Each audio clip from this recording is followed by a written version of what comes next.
You need to stop acting like life owes you something. My father's voice cut through the silence like a scalpel. He didn't yell, he never had to. His disappointment was quiet, sharp, and exacting like everything else about him. I stood frozen in the doorway of our house in Fremont, California, still clutching the padded envelope from the oncology clinic.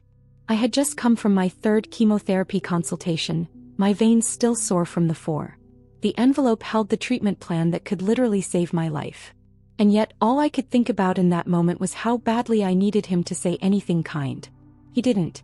My name is Marisol Reyes, I'm 24, and last month I was diagnosed with stage 2 Hodgkin's lymphoma. I work part-time at a veterinary hospital while taking online biology courses through a local college. It's not glamorous, but it was a path, my path toward becoming a vet tech. I was just starting to feel like I had found my footing, that I was finally building something for myself. And then life flipped the table. When I got my diagnosis, I cried for 12 straight minutes in my car. Then I did what I always do, I made a plan. I researched clinical trials, contacted billing departments, dug into financial aid programs. But even with discounts and partial insurance coverage, I was still looking at $21,000 in treatment costs over the next 5 months. Radiation, chemo, post-treatment scans. And not a single penny to spare. So I did the unthinkable, I asked my parents for help. I didn't expect a miracle. Just something. A loan, a cosign, anything. You brought this on yourself, my mother said flatly from across the kitchen island, as if cancer was something I'd ordered off Amazon. Her arms were folded across her chest, her eyes cold. She'd been a nurse for over 20 years. I thought that would mean something. Compassion. Understanding. It didn't. You're not a child anymore, she added. You made your choices. You dropped out of UC Davis after 1 year and came home with your tail between your legs. You said you wanted to do things your way. Well, this is what that looks like. I didn't respond right away. My throat felt too tight. I looked down at the envelope in my hands, the one with the schedule of chemo infusions and a pink sticky note from the front desk girl that said, "You got this," smiley face in bubbly handwriting. Apparently I didn't. "You seriously can't help me?" I finally managed, barely above a whisper. "I'm not asking for thousands. I just need help getting through the next few months. Just the copays. Please." My father leaned against the doorway, arms crossed. "You're old enough to post about your little struggles online. You're old enough to figure this one out on your own. That's what everyone's doing now, isn't it? Go fund me this, go fund me that." He said the words like a punchline. Like my fight to stay alive was a joke. I had never felt smaller in my life. The silence that followed was worse than yelling. My mother picked up her tablet and started scrolling like the conversation was already over. My father walked past me without another glance, muttering, "Maybe next time don't waste so much time chasing dreams." Chasing dreams. That's what they called it. Working late nights to save for school, studying human anatomy on the bus, volunteering at the animal shelter on weekends. That was chasing dreams. In their eyes, I was the disappointment who didn't follow the plan. The one who dared to want something different than a job with benefits and a 401k at the local utility office. And now that I was sick, it was like they finally had the proof they needed. Proof that my way didn't work. That I'd failed. But deep down I wasn't even surprised. I think some part of me had always known they wouldn't show up when I needed them most. My parents weren't cruel. They were just conditional. Their love came with rules. With ledgers. And right now I was too expensive to care about. That night I sat in my bedroom scrolling through clinic brochures and Medicaid pages, trying to breathe through the growing panic. I wasn't just scared of dying. I was scared of dying alone, unwanted, and somehow blamed for it. My best friend Tessa FaceTimed me. She could tell something was wrong the second she saw my face. I told her everything. The diagnosis, the cost, the conversation with my parents. She didn't hesitate. "We're fixing this," she said. "I don't care if we have to throw a block party, host a fundraiser, or sell our souls to Reddit. We're not letting you do this alone." I laughed through tears, and for the first time in weeks I felt something that almost resembled hope. Tessa wasn't bluffing. What she did next would start a chain of events that would expose more than just my parents' neglect. It would uncover something much darker. But I'll get to that soon. For now, all I knew was this. My family had turned their backs on me. But the world had other plans. 3 days after my parents told me they wouldn't help, I found myself sitting in the waiting room of the Fremont Oncology Center. Alone. Everyone else had someone. Across from me, a middle-aged man in cargo shorts rubbed his wife's shoulder as she whispered something to the nurse. To my right, a teenage girl scrolled TikTok while her mom signed paperwork. Even the man by the vending machine had a friend waiting with a coffee. Me. I had a bottle of ginger tea, a used car with a cracked windshield, and a payment plan I couldn't afford. My name was finally called, and as I walked back to the infusion room, I felt the eyes of the nurse on my chart linger just a little longer than usual.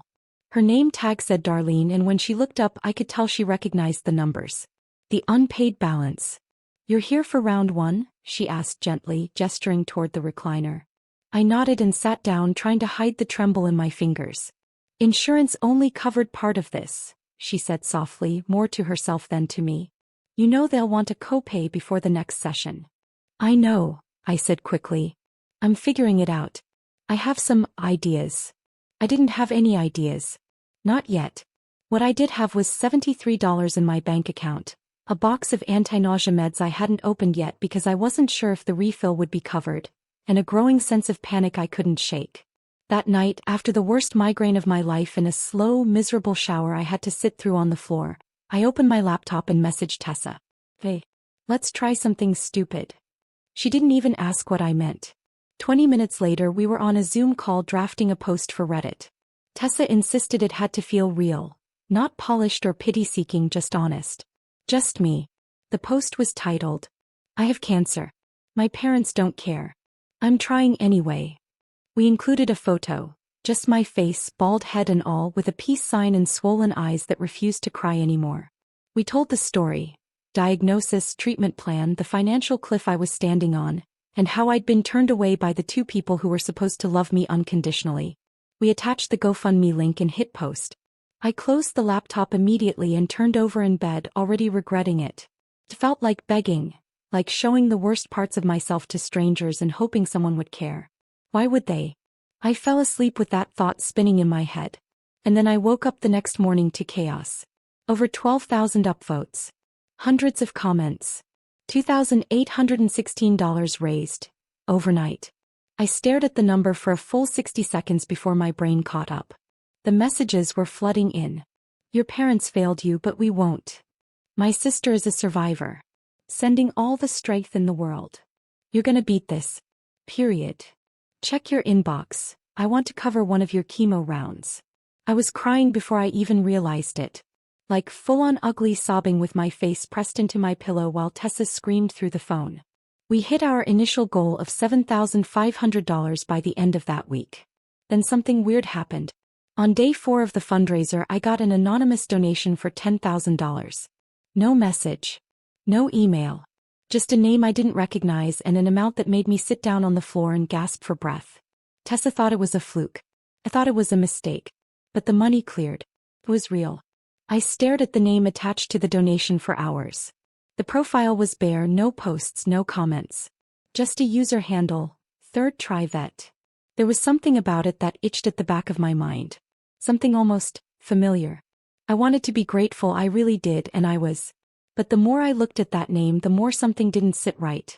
And I couldn't help but wonder. Why would someone give that much money to a stranger? Unless maybe they weren't a stranger at all. The $10,000 donation should have felt like a miracle. It paid off my past due medical bills. It secured my next 3 chemo sessions. It meant I could finally stop rationing anti-nausea meds like they were gold. For the first time since my diagnosis I could breathe, even if just for a moment. But I couldn't stop thinking about the name. Third Try Vet. It felt off. Not just the amount but the timing. The silence. The precision. No message. No social media footprint. Just that strange handle. Tessa was convinced it was some kind soul with money to spare and a heart 3 sizes too big. But I wasn't convinced. Because the username, it echoed something from years ago. When I was 16 I wanted to become a veterinarian more than anything. I used to keep this ratty little notebook where I'd jot down facts about animals, clinic hours, licensing requirements. On the cover I wrote in Sharpie, "Third tries the charm." Because it took me 3 tries to pass biology with AB and I was weirdly proud of that. The only people who ever saw that notebook were my parents. I tried to shake it off. It couldn't mean anything. Just a coincidence, right? Still, I couldn't stop myself from doing a reverse email search through the donation receipt. I had to know something. The GoFundMe system had masked the donor's full identity, but there was a metadata field with a partially blurred email, just the domain and a few middle letters. At clearcreekaccounting.com. That's when my stomach dropped, because I recognized that name. Clear Creek Accounting was where my father had worked for the past 9 years. I sat there staring at the screen, heart racing, mind spinning. The username, the email, the donation. It wasn't a stranger. It was him. My father, the man who told me to figure it out myself. The man who refused to give a single cent when I asked face to face. He had gone behind my back and donated anonymously. I felt sick. Not because he helped, but because he wanted credit without consequence. He wanted to look generous to the outside world while still denying me actual support when it mattered. It wasn't compassion. It was control. He wanted to own the story without being part of the pain. Tessa's voice crackled over speakerphone. Wait, what?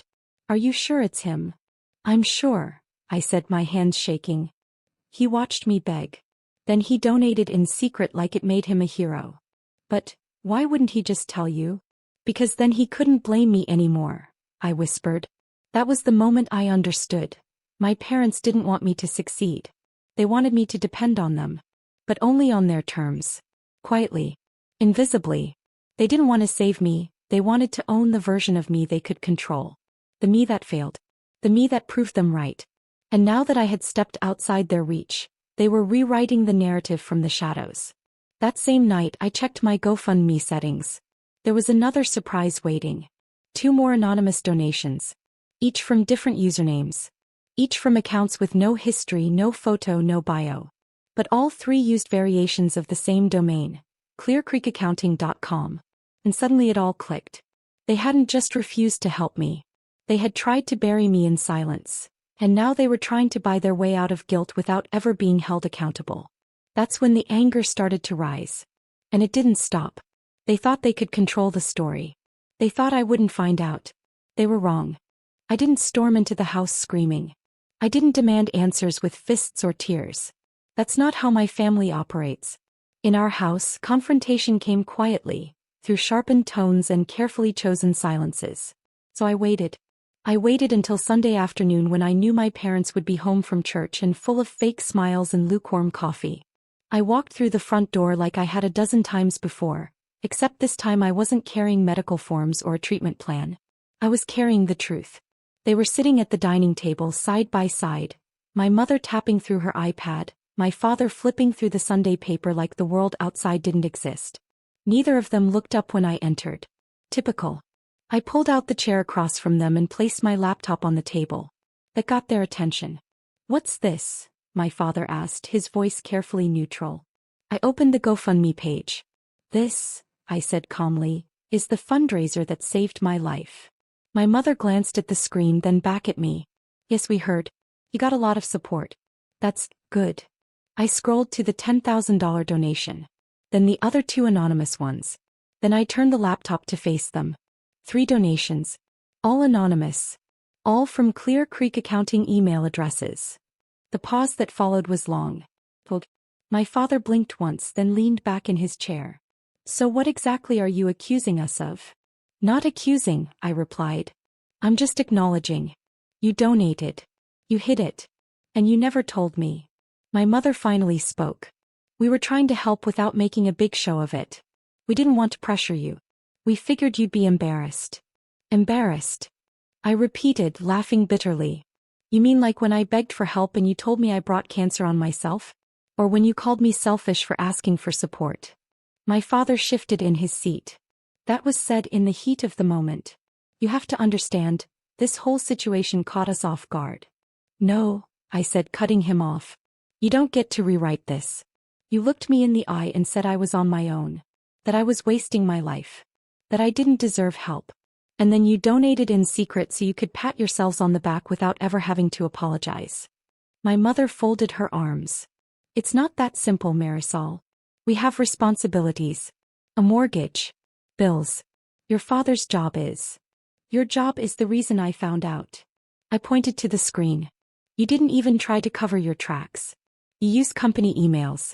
You donated anonymously and then sat there while strangers took care of me, while I puked into trash cans and rationed medication because I thought I was alone. Their silence wasn't shame. It was calculation. That's when I realized something chilling. They didn't regret what they did.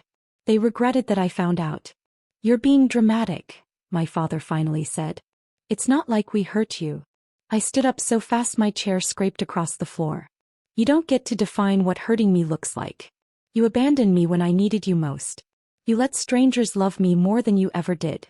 My mother flinched but said nothing. I'm not here for money, I continued, voice steady. I don't need your help anymore. I'm here because I want you to know something. They both looked up. I'm telling the truth now. About everything. If you didn't want to be part of that truth, you should have treated me better. My father scoffed. You think the internet makes you powerful? No, I said, grabbing my laptop.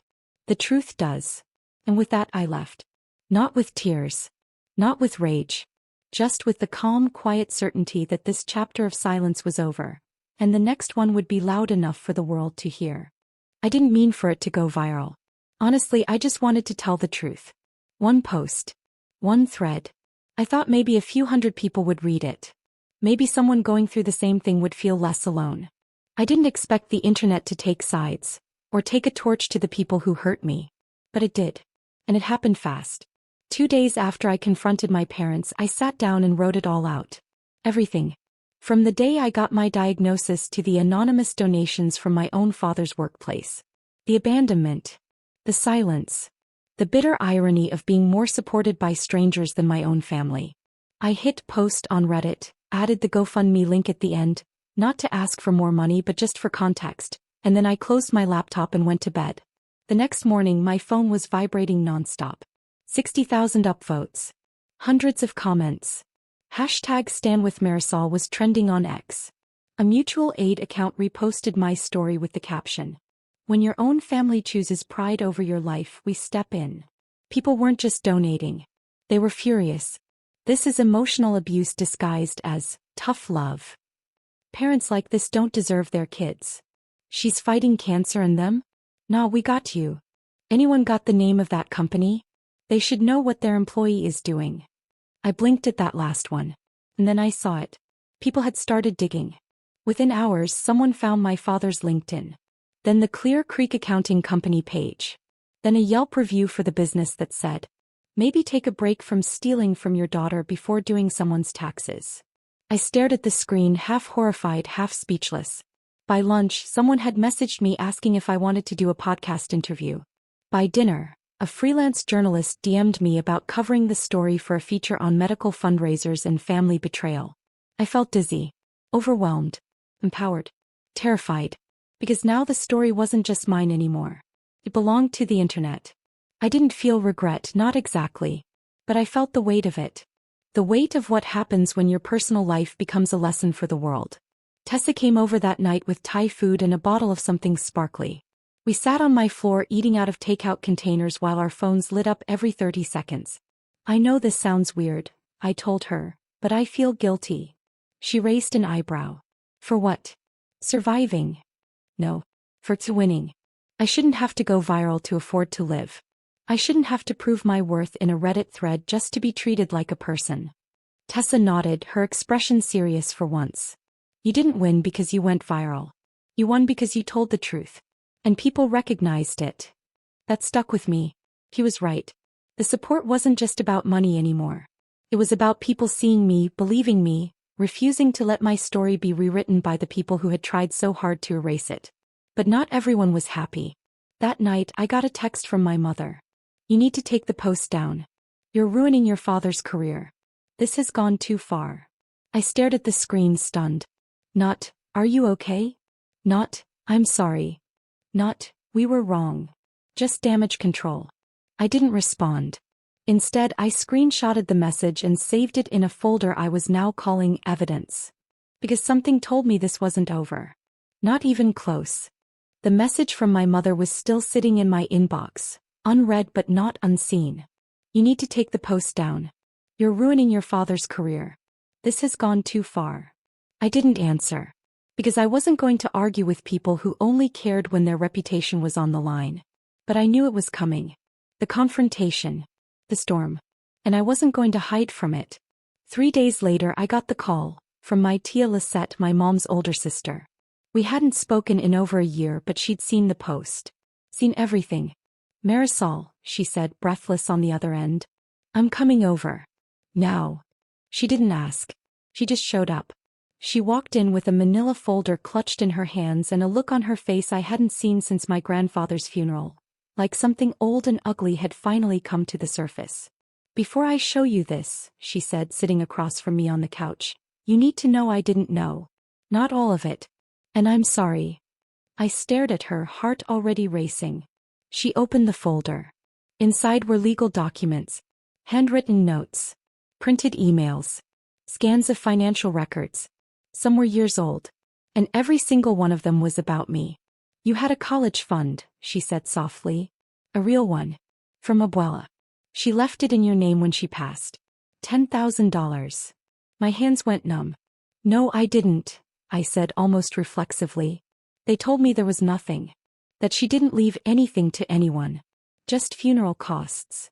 That's what they told the rest of us too. But I found this while cleaning out storage. I think they used it." I pulled out one of the documents. A withdrawal slip, signed and dated 2 months after my high school graduation. By my mother. "But how?" I asked, voice cracking. "It was in my name. She had partial custodial rights to the account. You were 17 when she accessed it." I couldn't speak. Couldn't move. Could barely think. They had stolen from me twice. First my dignity. Now my inheritance. I looked up at tia Lisette. "Why are you telling me this now?" "Because I read your post," she said. "And because I remember the way they always talked about you, like you were some kind of cautionary tale. Like wanting more was selfish. I thought maybe they were just strict. But now I see it. They didn't want to help you. They wanted to hold you back." The air felt thick with heat. I couldn't tell if I was shaking or the entire room was spinning. All I knew was that something inside me snapped. I had spent so long trying to be the good daughter, the understanding daughter, the one who doesn't make a scene. But they had stolen from me. Lied to me. Lied about me. No. Now I had proof. Tessa showed up an hour later. I showed her the documents. Her reaction was immediate. "You have to go public with this," she said. "You can't protect them anymore." "I'm not protecting them," I whispered. "I'm just trying to process that they've been stealing from me since I was a kid." She leaned in. "Then it's time to take the narrative back. You've survived cancer, betrayal, poverty, public scrutiny. You don't owe them your silence." That night I sat at my desk and opened my laptop again. Not to post, not yet, but to prepare. I organized every document, every screenshot, every receipt, every time-stamped message into folders. I labeled everything. I backed it up to the cloud. And then I started writing. Not a thread. Not a viral post. A letter. To my extended family. Because this wasn't just between me and my parents anymore. It was time everyone knew who they really were. And what they'd done to their daughter. If I had wanted to burn everything down quietly, I would have just let the internet do it for me. But this needed to be face to face. No screens. No filters. No room for excuses. My Aunt Patricia was hosting a birthday dinner for my cousin Natalia. A family staple, one of those unavoidable events with paper plates, Costco cake, and a kitchen too crowded for air. Almost everyone would be there. My parents. My cousins. My uncles. The people who believed my family's version of me. Flaky, aimless, stubborn. The girl who dropped out, gave up, and drifted. I used to dread these nights. Not anymore. I walked in with a manila folder under my arm and Tessa behind me like a shadow. No longer just my best friend but my anchor. The house buzzed with casual laughter and the smell of microwaved appetizers. My parents were already seated, smiling like none of it had ever happened, like they hadn't sent a text 3 days ago begging me to keep things in the family. I didn't say hello. I stood at the center of the living room, cleared my throat and said loud enough for everyone to hear. "I have something to share. It's important. And it's long overdue." Conversations died mid-sentence. My father looked up slowly, face already starting to harden. My mother's smile froze like she knew what was coming. "Good. I was diagnosed with stage 2 lymphoma 6 months ago, I said. Some of you knew that. Most of you didn't. Because for the last year I've been fighting to survive. Not just the cancer but the lies that kept me silent. I pulled out the papers and began passing them out, one by one. My college fund withdrawal slip. Screenshots of the anonymous donations. My medical debt timeline. Their messages. Their silence. I didn't drop out because I was lazy, I continued. I dropped out because I had no money, no support, and no idea my own parents had taken the fund meant for my future. The fund Abuela left for me. Gasps. Murmurs. One of my cousins whispered, "What fund?" I turned to her. Exactly. I paused and let the words settle. They didn't just lie to me. They lied to all of you. Patricia was reading through the papers with shaking hands. My uncle Miguel was already red in the face. Natalia looked stunned. My father stood up. That's enough, Marisol. This isn't the time or the place. No, I said, voice louder now. You don't get to decide that anymore. He took a step toward me, the familiar tension in his jaw. You're blowing things out of proportion. We tried to help. You're twisting this. You stole money in my name, I said, holding up the withdrawal slip.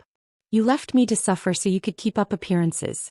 And then you donated anonymously, like that would make it okay. Like I should be grateful for crumbs you only gave to ease your own guilt. My mother opened her mouth. We didn't want you to feel like a charity case. But you were fine letting strangers do what you wouldn't, I snapped. The room had gone completely still. While I was throwing up in a parking lot after chemo, you were telling people I was a quitter, I said, turning to face the family. You told them I didn't want help. That I was making bad choices.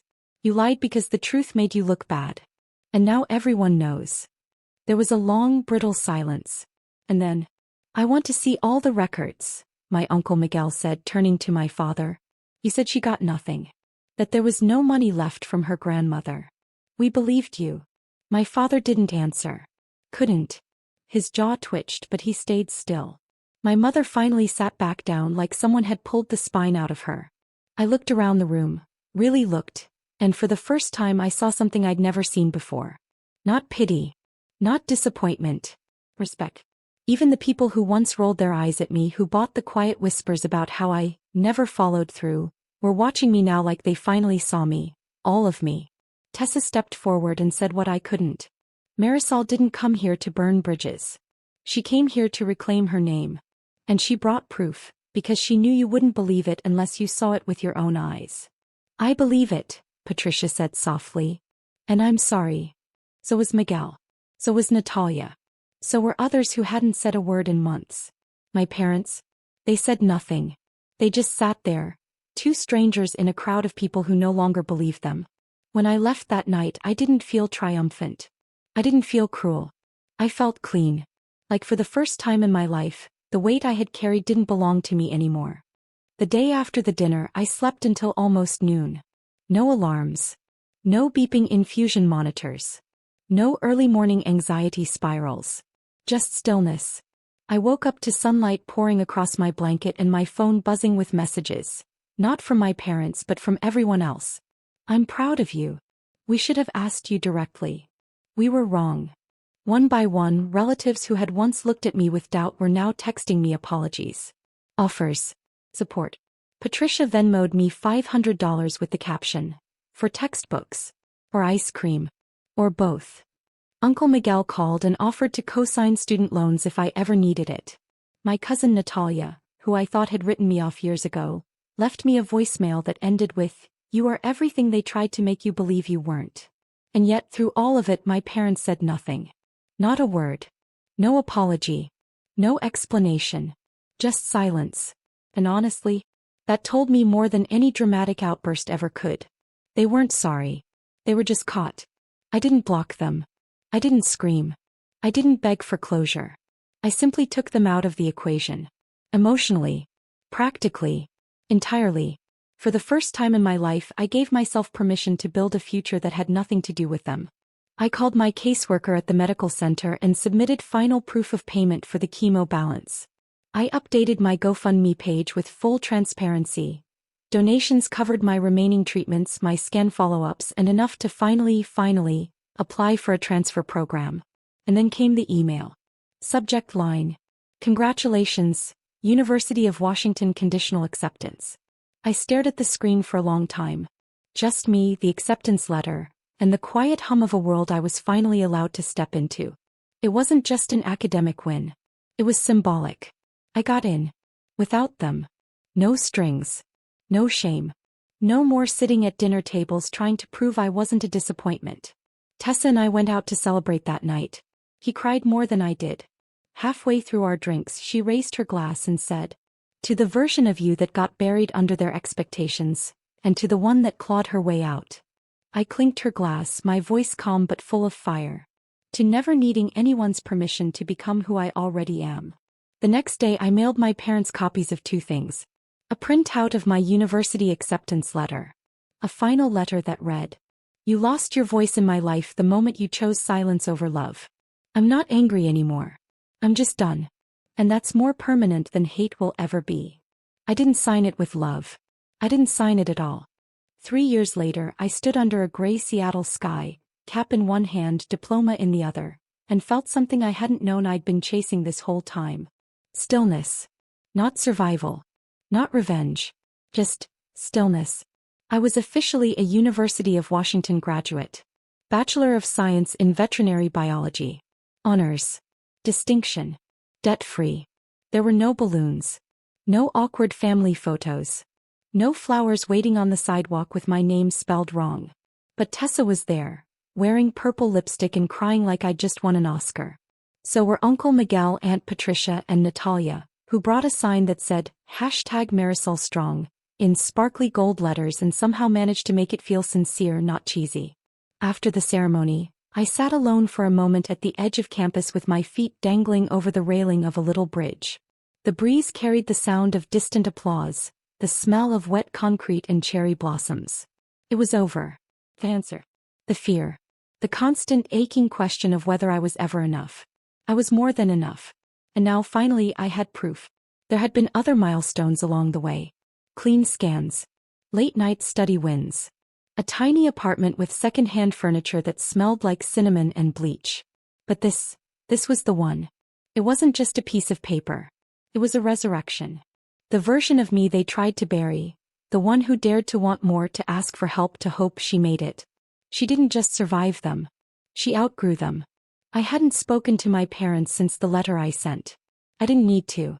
The silence between us had stopped feeling like a wound and started feeling like a boundary. Not everything broken needs fixing. Some things just need distance. Sometimes love, real love, begins when you learn how to protect your peace from the people who taught you to feel small. Before I left campus that day, I opened my phone and scrolled back to the original Reddit post. The one that started it all. It was still there. Still getting quiet comments. Still sitting like a lighthouse for anyone who needed to find it. I added one final update. 3 years ago I was told to figure it out alone. You didn't let that happen. I'm graduating today. Alive. Free. And fully myself. Thank you for believing me before I believed in myself. I'll never forget it. I hit post. Put my phone in my pocket. And walked into the rest of my life.